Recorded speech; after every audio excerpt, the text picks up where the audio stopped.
Pues vamos a tener una lectura en el segundo libro de Samuel, del profeta Samuel. Y vamos a proceder a la predicación de hoy, que le he titulado El pecado tiene consecuencias. Vamos a leer en 2 Samuel, capítulo 11, versículos del 1 al 27.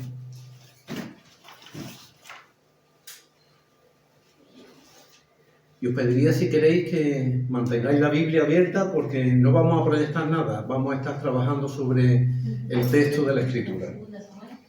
2 Samuel, capítulo 11, versículos 1 a 27. ¿Lo tenéis? Bueno, pues dice así.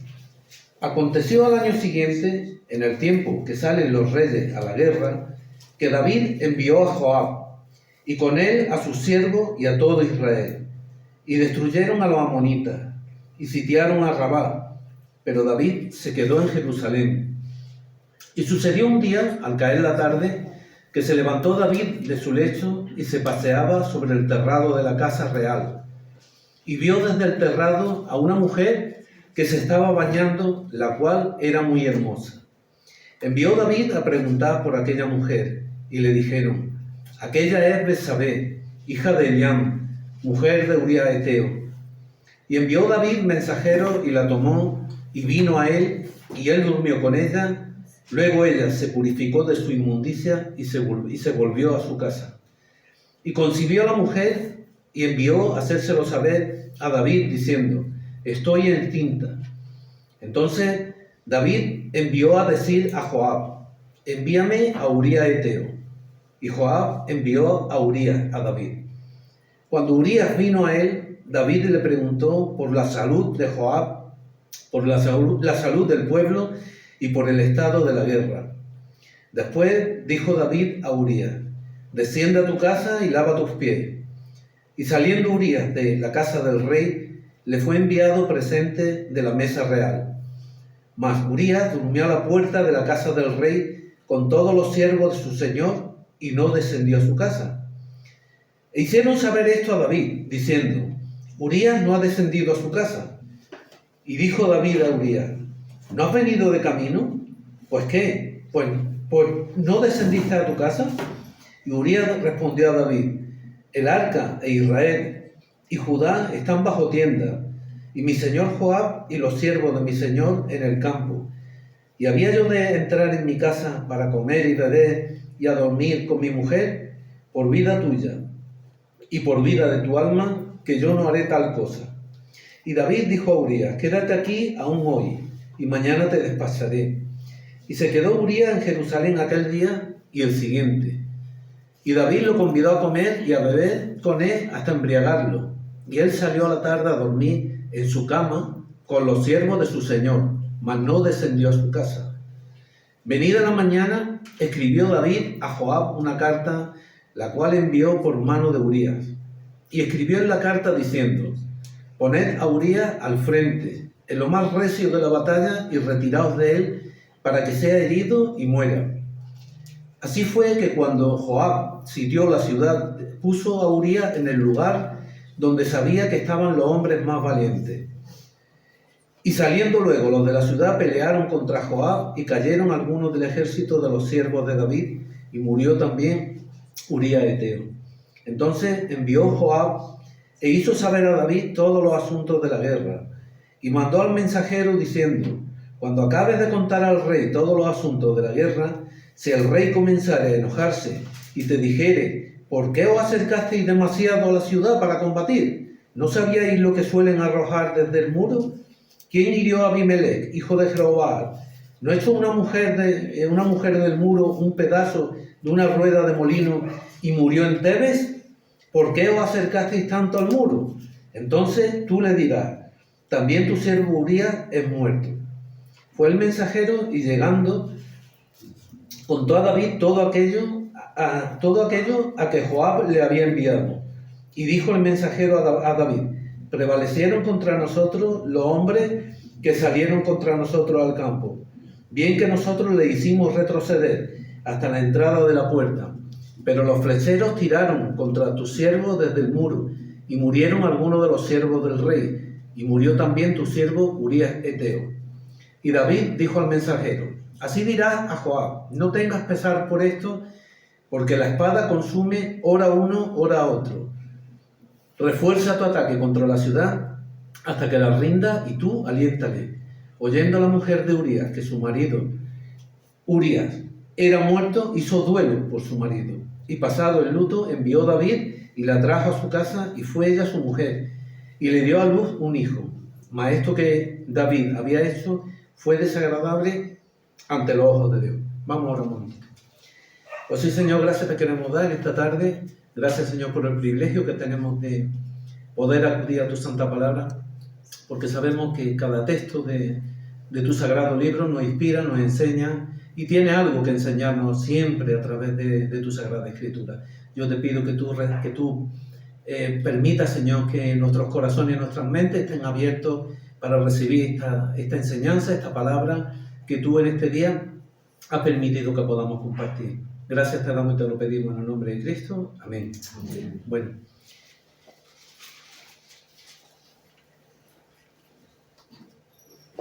En la escritura, en el texto que hemos visto, pues aparecen una serie de nombres y demás. Y permitidme que os vaya explicando cuando vayamos llegando, porque va a ser una predicación comentada, ¿no?, del texto, una predicación expositiva sobre este texto. Entonces, es que es importante aclarar cada detalle de cada persona, quién es, porque veréis al final cómo guarda todo relación y vamos a ver cómo la palabra de Dios va encadenada toda, ¿no? La palabra de Dios nunca podemos tomarle un versículo por aquí, otro. No, todo va, es un bosque en el cual tenemos que fijarnos en todos los árboles, no en uno solo. Por eso es bueno que prestéis atención en el sentido este, ¿no? Que vamos a ir paso por paso viendo cada cosa y para poderlo entender luego al final. Bueno, pues como hemos visto, el texto empieza diciendo que los reyes, en el tiempo que los reyes se iban a la guerra, pues este Joab era el general del ejército de Israel. Joab era un sobrino del rey David, hijo de una hermana, de Sarvia. Bueno, era sobrino de David. Y nos dice la escritura que se fueron porque estaban combatiendo en la ciudad de Rabá, que es lo que ahora se conoce como la capital de Jordania, Amán, para que os hagáis una idea. Bueno, y allí estaban. Y dice el texto que salió todo Israel al campo de batalla, pero que David se quedó en su casa, se quedó en el palacio. Y aquí tenemos ya la primera incongruencia de los perjuicios que puede tener y los peligros que puede correr una persona cuando deja de cumplir con sus obligaciones. En este caso, David tenía que haber acudido con su pueblo a ese sitio y él se quedó allí.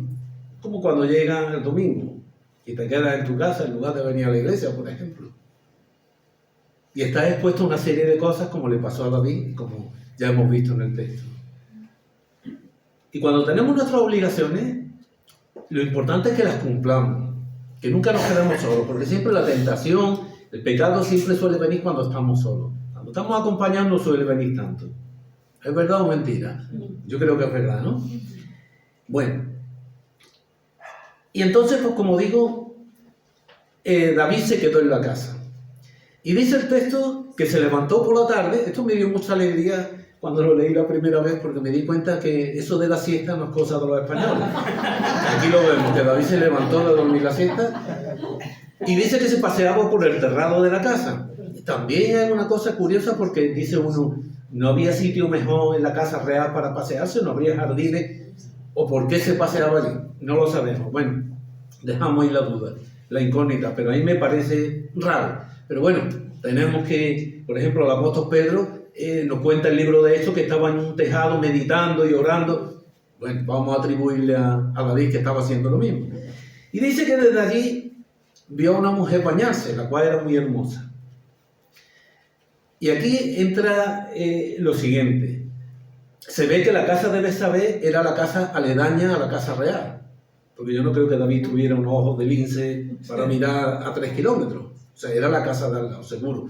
Y además ahora vamos a ver cómo la familia con la mujer esta, el parentesco que tenía, pues vamos a ver que eran gente muy importante en lo que es Israel, ¿no?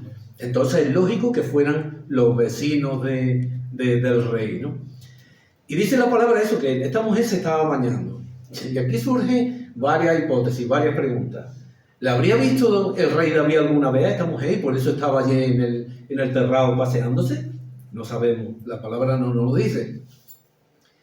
¿Estaría Betsabé en plan coqueteando para que la vieran? No lo sabemos. Parece ser que no. Parece ser que no. Yo pienso que fue algo fortuito, algo casual, ¿no? Que coincidió así. David estaba en el tejado paseándose y esta mujer coincidió que estaba bañándose, ¿no? Y como digo, pues la cercanía pues, permitió que David pues, pudiera ver bien lo que allí pasaba, ¿no? Y mirad que el rey David, yo creo, esto ya lo veo como una imprudencia en la persona íntegra, en la persona como hombre de Dios, que es el rey David, que envía a preguntar quién es esa mujer. O sea, que ya envía y le hace a unos siervos suyos que le digan de quién se trata. Algo poco ético, lo veo, pero bueno. Y la respuesta que recibe es que esta mujer es la hija de Elián, mujer de Urías Eteo. Vamos a explicar quién era Elián y Urías Eteo. Bueno, Elián era, en el libro de 2 Samuel tenemos una lista de unos soldados que eran muy valientes, que los mencionan nombre por nombre, hay 37. Y entre ellos aparece Elián, como uno de los valientes. Y también aparece el marido de Betsabé, Urías Eteo. Pero bueno, Elián, el padre de Betsabé, era hijo de Aitofel Gilonita, o sea, del primer ministro, el consejero, era el primer ministro que tenía David. Entonces era lógico que Betsabé pudiera vivir fuera vecina del rey.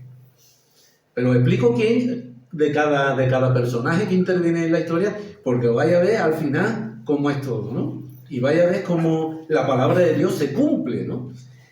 Bueno, manda a preguntar y los siervos de David le informan quién era esta mujer.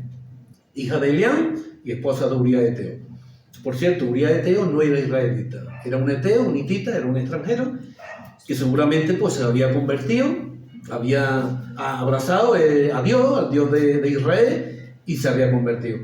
Y seguramente hasta el nombre se lo cambiaría porque el nombre que tiene, el significado es mi luz es Dios. No creo yo que un extranjero, un pagano, tuviese ese nombre, pero bueno. Eso no tiene tampoco...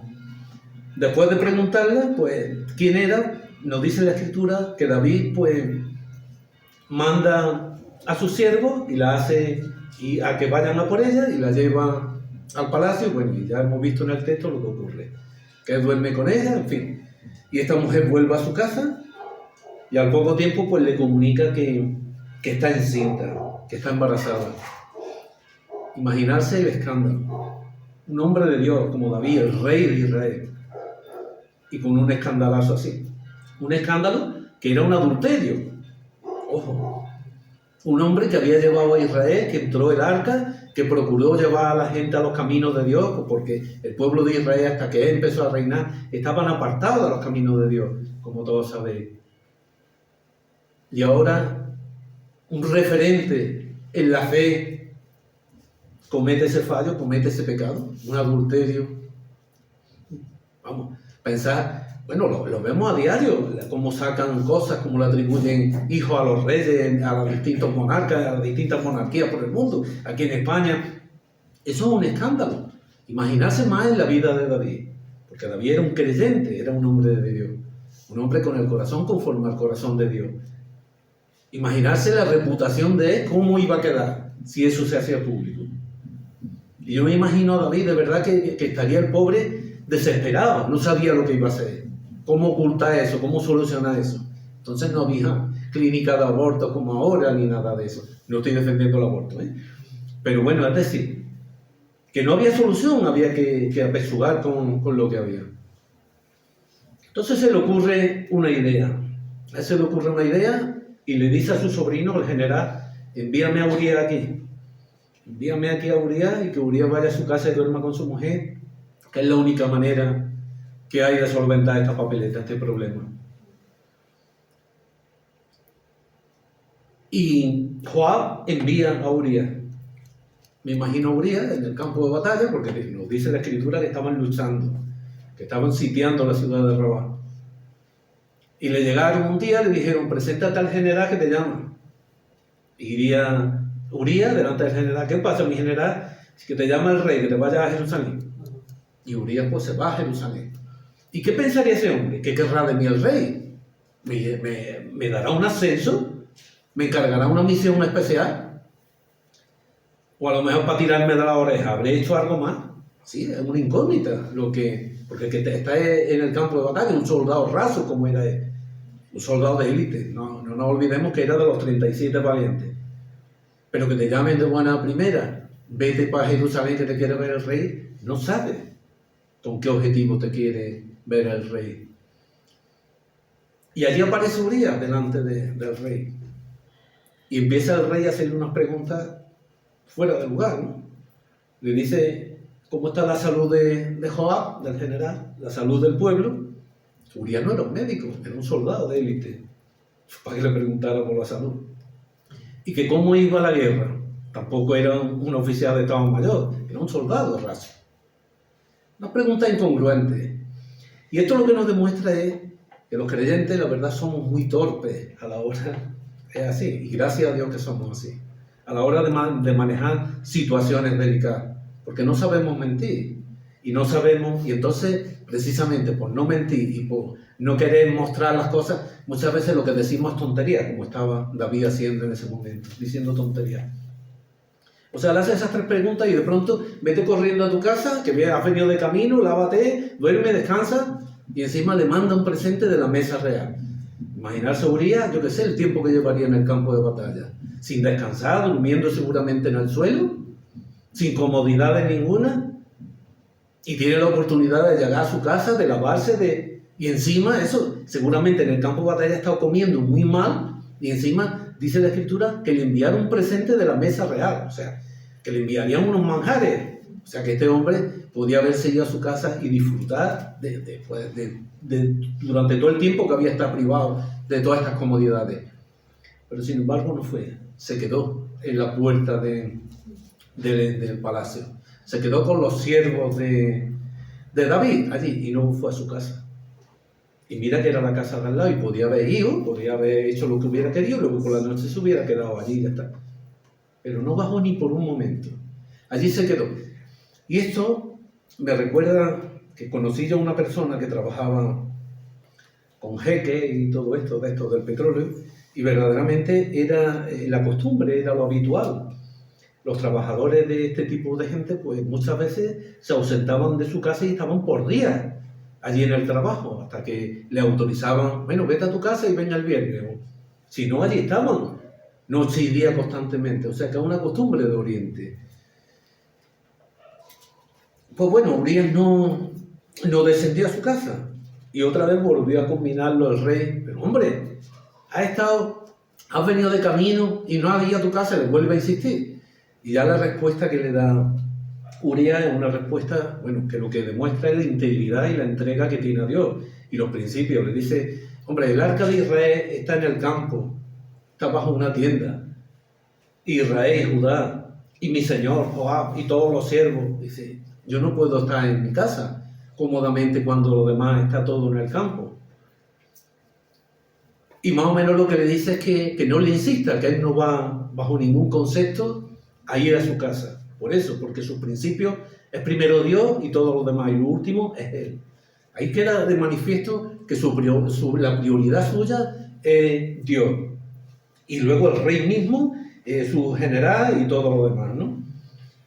Y este hombre pues no desciende a su casa, se queda allí. Y entonces pues le dice David que, bueno, quédate aquí hoy y mañana te despediré, que como hemos visto en la Escritura, no lo despide, sino que lo tiene allí un día más, lo invita a comer, lo embriaga, o sea, lo pone de beber. Este hombre, pues claro, una persona cuando está bebida, todos sabemos que los sentidos se quedan un poco más bien fuera de juego, ¿no? No sabemos lo que hacemos. Claro, David se jugaba esta carta, David estaba procurando que este hombre fuera a su casa y durmiera con su mujer, porque esa era la solución a ese terrible problema que se le había planteado. Y este hombre, pues claro, estuvo allí, lo emborracharon y demás, pero este hombre ni borracho incumplía su promesa. Ni borracho. Ni borracho. Y hay que ver de verdad. Y esto, cuando medita uno sobre este texto, piensa uno, hay que ver que estamos con los 5 sentidos y lo fácil que pecamos. Y este hombre borracho que estaría tambaleándose fue capaz de mantenerse firme e íntegro. Hay que ver, cómo es cuando nos proponemos de verdad de corazón hacer algo. O lo debilitos que somos, que caemos tan pronto, estando en todas nuestras plenas facultades, y un borracho es capaz de darnos un ejemplo, porque a fin de cuentas si llega ahí a su casa no peca, pero sus principios eran no ir, porque había dicho que mientras tuviese el arca, que era la presencia de Dios en el campo, su general y todo lo demás, él no iba a ir a su casa, y él se iba a quedar allí. Como ya el plan, el último, vamos, era la última bala que tenía en la recámara David, no se le estropea, ya no puede, pues ya determina pues enviar esa terrible carta a su sobrino, en la cual, como hemos visto en el texto, le dice que cuando estén en el combate, que pongan a Urías en lo más recio de la batalla, y cuando esté allí, que se retiren y lo dejen solo, para que muera. Pero la carta no decía eso solo, porque el texto no nos lo dice, pero parece ser que le daba una serie de instrucciones. Ahí se ve que había un plan preconcebido entre el rey David y su sobrino, como lo vamos a ver después. Le da la carta porque eso es otra, la ironía, ¿no? O sea, una sentencia de muerte y se la da a la propia víctima. Toma, llévale esto a Joab.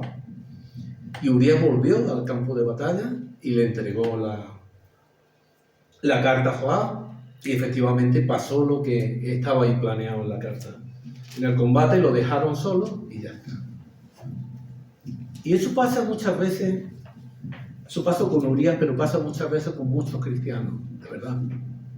Nos comprometemos para hacer cosas para el Señor, y en el momento álgido, en el momento en el que todos tenemos que estar ahí, en el campo de batalla, nos retiramos y dejamos a la persona allí sola, para que muera.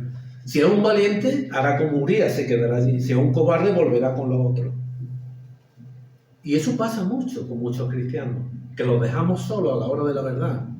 Llega la hora de, ¿dónde están los 80 de la iglesia? No, hay 2 nada más. O sea, que lo que le hicieron a Urías no es una cosa que se dio una vez y ya no, y ahora llamamos al de cuarto milenio, porque no, es algo muy frecuente. Sobre todo en el cristianismo pasa eso. Nuestro compromiso con las cosas del Señor es así. Sí, vamos. Mira, que hemos quedado, ay, yo no. Y es así, la excusa, y luego al final, o vamos y los dejamos solos. Bueno, pues, eso es responsabilidad tuya. Es triste, ¿no? Y debiéramos, pues, de no hacer eso. De que los Urías que tengamos, que estemos con ellos. Y que estemos ahí, que nunca los dejemos solos. Lógicamente, lo mataron, este hombre murió. Y como veis, Joab envía un mensajero para que le dé la noticia a David. Y es curioso porque vemos cómo Joab empieza a decirle al mensajero lo que le va a decir David, que se va a enfadar, que se va... Por eso digo que en la carta, aparte de que lo dejaran solo, se ve que había un plan ya urdido entre los dos. Porque Joab le dice... Mira, el rey te va a decir por qué os acercasteis tanto al muro. O sea, ya Joab sabía lo que iba a acontecer. Pero lo que vemos en la escritura es que este hombre, este mensajero, da la noticia al rey, y el rey ni se para en seguir el guión. Lo único que le dice rápidamente, bueno, pues ve y le dice a Joab que no tenga pesar por esto. Que la espada destruye, ora uno, ora otro. O sea, que esto son cosas de la guerra. Y ya está, y se acabó. Que siga con la lucha y encima tú le das ánimo. Eso es lo que le dice. O sea, que se ve claramente cómo... Y lo triste de todo esto es que este hombre, el general del ejército, sabiendo que Urías era uno de los valientes, cómo se prestó al juego, cómo en ningún momento se le ocurrió preguntarle al rey, que era su tío, que no era un desconocido. Oye, Tito, ¿por qué le vas a hacer eso al soldado más fiel que tiene? Se prestó al juego. Y lo hizo también, que no solamente murió Urías, dice que cayeron unos cuantos más también. Para disimular, porque claro, si muere Urías y va David en busca de la mujer, yo no sé, es muy claro, ¿no? Lo que hay allí. Pero hicieron muy bien la obra de teatro. Muy bien. Entonces, pues nada, Como vemos en el pasaje, pues la Betsabé guardó el luto y pasado el luto, pues dice que el rey David la tomó por esposa y que el profeta Natán pues lo recriminó, como sabéis, ¿no? Dice el texto, bueno, donde nos hemos quedado en el versículo 27, dice que aquello que David había hecho no agradó a Dios, fue una cosa desagradable. Y el profeta Natán pues acude al tiempo, cuando ya ha tenido este niño, y reprende al rey David sobre todo esto lo que ha pasado.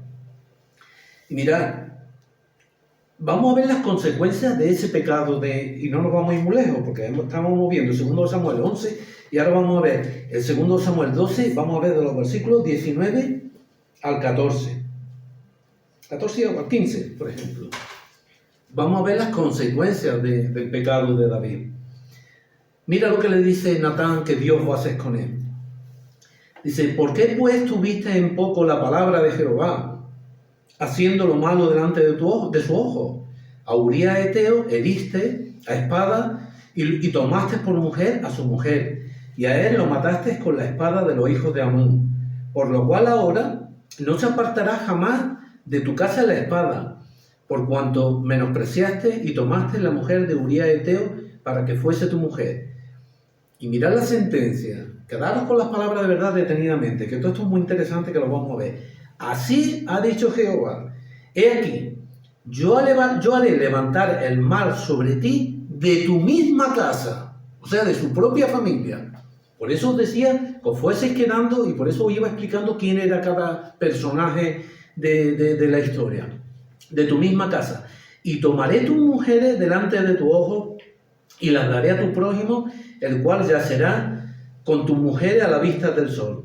Porque tú lo hiciste en secreto, mas yo haré esto delante de todo Israel y a pleno sol. Entonces dijo David a Natán, pequé contra Jehová. Y Natán dijo a David, también Jehová ha remitido tu pecado, no morirás. Mas por cuanto con este asunto hiciste blasfemar a los enemigos de Jehová, el hijo que te ha nacido ciertamente morirá. Y Natán volvió a su casa. Y ya el niño enfermó, ya sabemos la historia. Y el niño fallece. Y sabéis una cosa, que es a partir de este momento, cuando empieza a acontecerle todo lo malo a David por este pecado. Mirad que David fue una persona entregada al Señor, que él se arrepintió de todo corazón, un corazón humillado y contrito, de una manera tremenda. Tenemos el Salmo 51, en el cual vemos el arrepentimiento genuino y cómo a pesar de eso Dios lo utilizó después, pero las consecuencias del pecado no se las quitó nadie. Y por eso es algo que tenemos que tener presente y no infravalorarlo. Y saber que todos los pecados tienen consecuencias. No pensar, bueno, esto era para mí, no. No, los pecados todos tienen consecuencias. Y aquí la palabra de Dios dice que el mal le iba a venir desde su propia casa. Y es verdad, y es a partir de este momento cuando todo se le viene abajo, cuando los problemas empiezan a salirle al rey David. El niño que esperaba que había tenido con Betsabé, murió. Acto seguido, un hijo de David, Amnón, viola a su hermana, Tamar, y un sobrino de David es el que aconseja al hijo de David, uno que se llamaba Jonadab, lo que tenía que hacer para acostarse con su hermana. Vaya familia, ¿eh? ¿Era mentira lo que decía la palabra de Dios, que el mal te va a venir de tu propia familia? Que esto no quiere decir que a todos nos vaya a pasar eso por pecar. Es para que veáis cómo Dios cumple su palabra. Y el pecado de las personas tiene consecuencias. Pues mira, en este caso fue tal y como vaticinó Dios, con su propia familia. Luego, después de esto, otro hijo de David, Absalón, mata a su hermano, Amnón, porque había abusado de su hermana Tamar. Y tiene que huir. En venganza lo mató y huyó.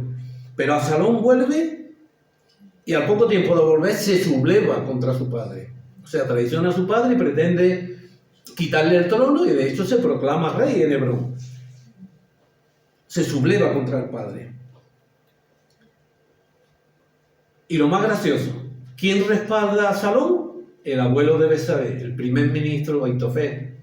Ese es él, y además es el que le da la idea, es el que le aconseja lo que le tiene que hacer en cada momento. Para que veáis cómo todo se queda en la familia. ¿Sí? Aitofel, que era el abuelo de Betsabé, como hemos dicho. Y encima Aitofel es el que cumple estos designios que hemos visto aquí del versículo 11 y 12. Así ha dicho Jehová, he aquí, yo haré levantar el mar sobre ti de tu misma casa, y tomaré tu mujer y todo eso, y tu prójimo llamará, o sea, estará con esa, ya será a plena vista, o sea, en público, ¿no?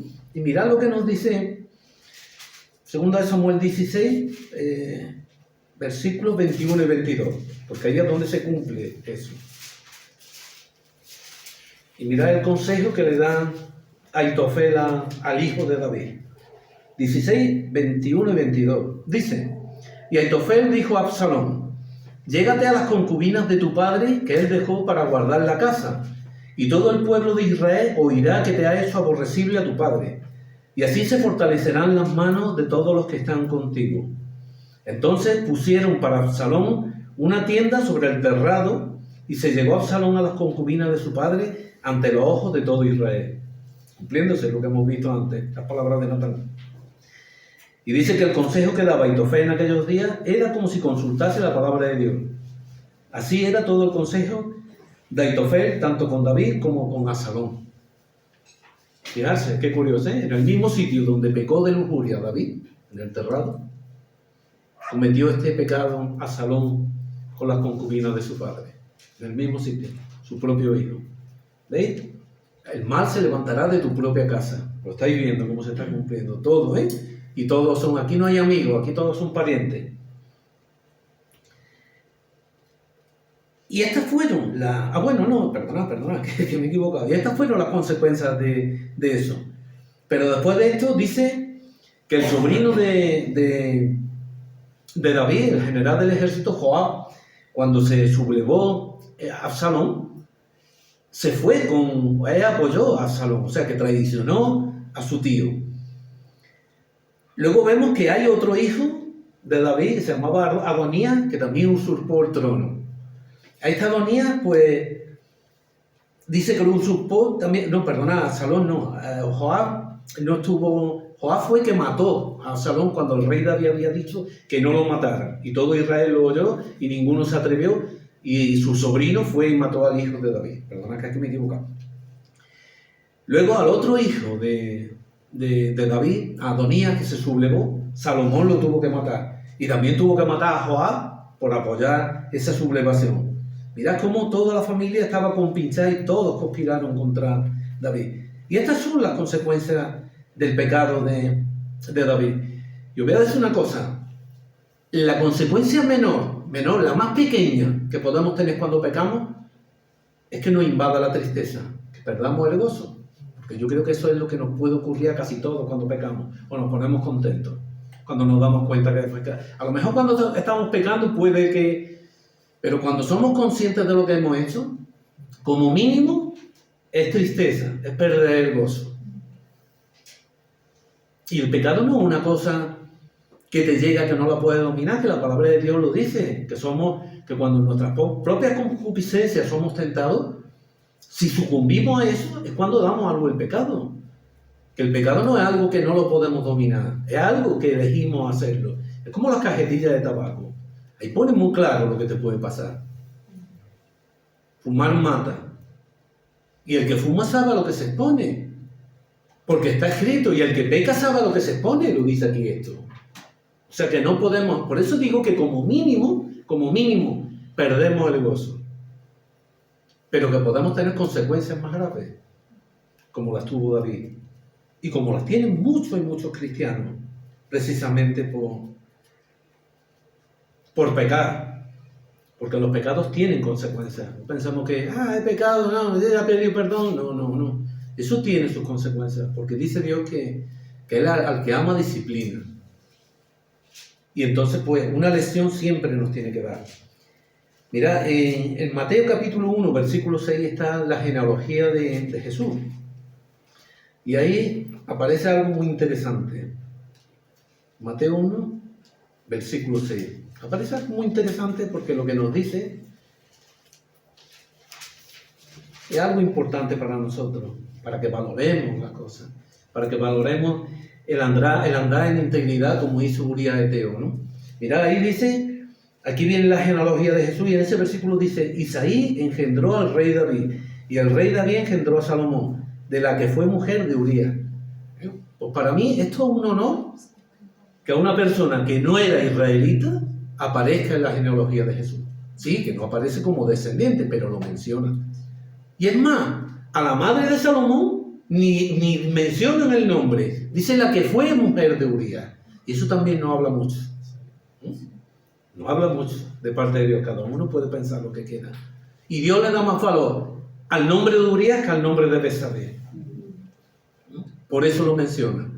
Y eso para que veamos cómo Dios premia la integridad y la entrega y la fidelidad. Y este hombre es un ejemplo para nosotros. Un ejemplo. ¿Estaríamos dispuestos a hacer como hizo él? Que mientras estén las cosas de Dios como están, nos vamos a privar de placeres y de cosas. Muy difícil, ¿verdad? Que lo hagamos. Por eso digo que es un ejemplo de un extranjero, de un hombre que abrazó al Dios de Israel. Como decía, tenemos aquí una lección para nosotros, ¿no? Y por supuesto que el pecado tiene consecuencias. Dice Proverbios 3:12 que Jehová al que ama castiga. Entonces, voy a decir una cosa. Tenemos un problema si pecamos y no recibimos castigo, ¿eh? Es un problema. A lo mejor es que no llega el momento, a lo mejor Dios tiene determinado otro tiempo. Porque Apocalipsis 3:19 también dice, yo reprendo y castigo a todos los que amo. Y a continuación dice, sé pues celoso y arrepiéntete. O sea que está hablando de gente que peca, que se arrepienta porque Dios al que ama castiga. Pues tenemos que plantearnos eso. Si no recibimos pecado, o sea, si estamos pecando y no recibimos castigo, y no, tenemos que pensar si Dios nos ama o no nos ama. Porque su palabra dice que al que ama castiga. Y lo estamos viendo a David. Mira cómo lo castigó. Yo no digo que, pero que es para pensarlo también, ¿eh? Para que no vivamos pecando en la impunidad diciendo, no pasa nada, no pasa nada. Pues mal asunto si no pasa nada. Porque nos tenía que pasar. Primeramente que nos arrepintiéramos, que nos remordiera la conciencia. Así que eso es para pensarlo. O a lo mejor, como digo, a lo mejor no ha llegado el momento, a lo mejor Dios dice, no, ahora no, dentro de 4 meses te vas a enterar. No lo sabemos. Pero ya para concluir, lo que me gustaría deciros es que, ¿qué dice la palabra de Dios sobre el rey David? Que era un hombre común. Era un hombre íntegro. De los que están aquí, ¿para quién el rey David no ha sido un ejemplo? ¿Es un ejemplo para alguno de ustedes? ¿Un personaje favorito de la Biblia? ¿Sí o no? Sí, ¿verdad? ¿Lo admiráis? Por su fidelidad, por su entrega, a pesar de lo que le pasó, a pesar de fallo, ¿verdad? Bueno, pues si a una persona así, tan íntegra, tan entregada a los caminos del Señor, con un corazón conforme al corazón de Dios, no le dejó Dios pasar por alto una. No pensemos que a nosotros nos va a dejar pasar los pecados que cometamos.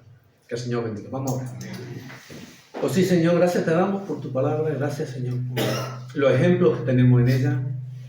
Y gracias sobre todo, Señor, porque ese castigo, Señor, que muchas veces nos atemoriza, que no estamos dispuestos a sufrir la disciplina que viene de tu parte, pero sabemos que es necesaria, Señor, porque esa es la muestra de que nos amas. Yo te pido, Señor, que seamos como Urías, Padre, que no seamos personas, Señor, que propensas a caer a la primera de cambio en el pecado, sino que seamos como Urías, personas íntegras, que ni aun cuando estamos en los plenos sentidos de nuestras facultades, pues ni aun por esa, Él pecó. Él rompió esa promesa, Él rompió esos ideales que tenía, que seamos también nosotros igual. Yo te pido que tú nos des la luz necesaria para que sepamos ver en cada momento cuál es tu voluntad, que permanezcamos fieles, Señor, y que no haya necesidad de que nos corrijas, Señor, sino de que podamos gozarnos nosotros contigo y tú agradarte de nosotros. Gracias y te lo pedimos en el nombre de Cristo. Amén. Amén. Amén.